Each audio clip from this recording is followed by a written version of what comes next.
14 सितंबर हिंदी दिवस के रूप में मनाया जाता है और इस बार गुजरात की राजधानी गांधीनगर में हिंदी दिवस मनाया जा रहा है। यहाँ पे केंद्रीय गृह मंत्री और सहकारिता मंत्री अमित शाह जी और उत्तर प्रदेश के पूर्व मुख्यमंत्री और राज्यसभा सांसद दिनेश शर्मा जी हैं। आइए उनसे सीधा हम बात करते हैं।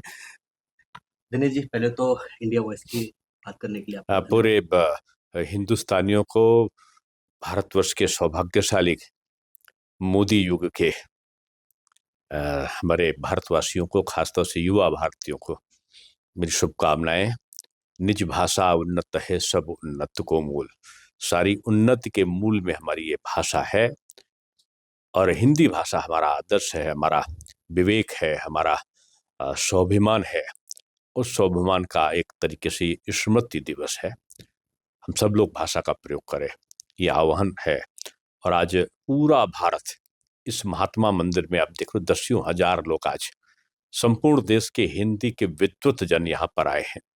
एक संकल्प के साथ आए हैं कि भारतीय भाषा है हमारी क्षेत्रीय भाषा है, हमारी तमिल है, हमारी गुजराती है, असमी है, हमारी बंगाली है और 22 भारतीय भाषाएं जो हमारी 8वीं अनुसूची में है, जो 11 भाषाएं जो हमारी शास्त्रीय अनुसूची में है, उन सब का उन्नयन हो, एक दूसरे के बीच में समन्वय हो, एकता का भाव का जागरण हो, राष्ट्र की भाव का जागरण हो।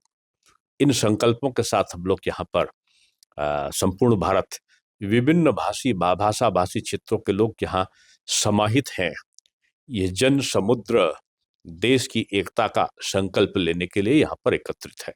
सर, खास करके अमित शाह जी ने भी कुछ समय पहले कहा था कि लोग जो आज के युवा हैं वो इंग्लिश को ज़्यादा प्रेफर करते हैं, लेकिन हिंदी बोलना चाहिए, हमारी मातृभाषा है। उन्होंने भी हिंदी भाषा को बढ़ावा दिया। इसे आप किस तरह से देखते हैं? देखिए, 4 गुजरात के लोग का मैं बहुत विशेष तौर पे नाम लूंगा।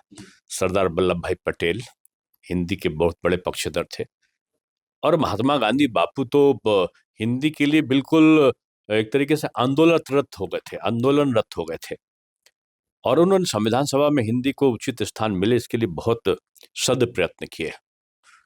अटल जी का प्रयत्न तो खैर हम लोग भूल नहीं सकते, तो संपूर्ण भारत के गौरव थे। लेकिन मोदी जी के आने के बाद से 2014 से लगता है कि हिंदी भाषा के उन्नयन में 4 चांद लग गए और आदरणीय अमित शाह जी जब से गृह मंत्री बने हैं, मैं समझता हूं कि जो 22 हमारी 8वीं अनुसूची की भाषाएं हैं और जो 11 शास्त्रीय भाषाएं हैं, उनमें पर लग गए उनकी समृद्धि का। और आज भारतीय भाषाओं यानी क्षेत्रीय भाषाओं की उन्नति हो और उनके साथ साथ हिंदी भाषा का समन्वय हो। 14 सितंबर 1949 में संविधान सभा ने यह तय किया कि हिंदी भाषा को राजभाषा के रूप में प्रयोग किया जाएगा और 15 साल तक केवल द्विभाषा के रूप में सरकारी भाषाओं में प्रचलन में अंग्रेजी भाषा रहेगी, उसके बाद ये उसका स्थान ले लेगी। लेकिन ऐसा संभव नहीं हुआ क्योंकि उस समय की जो सरकारें थी उनकी सदनियति हिंदी के प्रति आकर्षण के भाव की नहीं थी, वो अंग्रेजी मानसिकता से ओतप्रोत थी।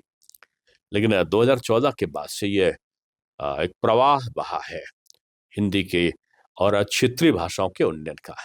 तो मैं समझता हूँ कि हिंदी भाषा और भारतीय भाषाओं की अवसंरचना का ये दौर चल रहा है और इसमें भारतीय भाषाओं की प्रगति हो और उनका हिंदी भाषा के साथ में समन्वय हो। इनके जो सद प्रयत्न है वो आज भारत की एकता, समन्वय, राष्ट्रीयता के भाव का जागरण कर रहे हैं।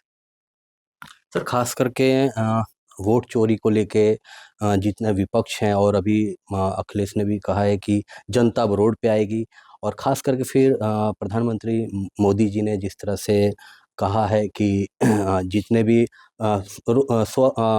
स्वावलंबी और प्लस कि जो भी यहाँ पे स्वदेशी अपनाओ और जितनी भी विदेशी जो है वस्तु उसको हटाओ, तो इसे आप किस तरह से देखिए, भारत के प्रधानमंत्री राष्ट्रवाद की बात कर रहे हैं जी। और विपक्ष के लोग कुछ महाशक्तियों की तरीके से भारत को कमजोर करने की कोशिश कर रहे हैं। महाशक्तियां भी और हमारा पड़ोसी देश पाकिस्तान और बांग्लादेश भी चाहता है कि भारत कमजोर हो, मोदी जी कमजोर हो। दुर्भाग्य है कि हमारे यहाँ का विपक्ष मोदी जी को कमजोर करके राष्ट्र को कमजोर करने का षड्यंत्र कर रहा है। उनकी मनोभावना में साथ हो रहा है।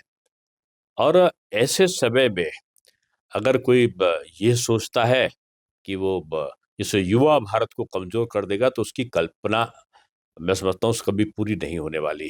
कहते हैं नेताजी भैया, कोई नेता, सम्मानित नेता बयान दे रहे हैं कि जनता सड़कों पर आ जाएगी, तो जनता तो जमीन पर है ही है, धरातल पर है ही है। लेकिन इन नेताओं के सत्ता में आने के स्वप्न का जो पंख है वो लग गया है, और वो अपनी भावनाओं में आसमान में तैर रहे हैं। जनता चुनाव के बाद उनको फिर से धरातल पर ले आएगी। जनता सब जानती है। राष्ट्र की एकता और संकल्पना के लिए आज ये मोदी का जो भारत है वो आज पूरी दुनिया को जवाब देने की स्थिति में है। आप थे तो 11वें स्थान पे भारत था, आज भारत तीसरे स्थान की दौड़ में है। सर, लास्ट मेरा सवाल है कि युवाओं के बीच में हिंदी को लेके आप क्या? ना युवा, देखिए हमारी भाषा में सबसे बड़ी विशेषता क्या है? वो समुद्र है जिसमें तमाम नदियां आकर जैसे मिलती हैं और मिलकर उस समुद्र के रूप में धारित होती है। वैसे ही ये हिंदी भाषा है।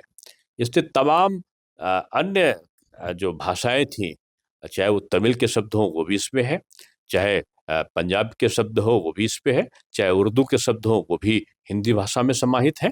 हिंदी भाषा का विराट हृदय है जिसमें अन्य भारतीय भाषाओं का समाहन सुनिश्चित है।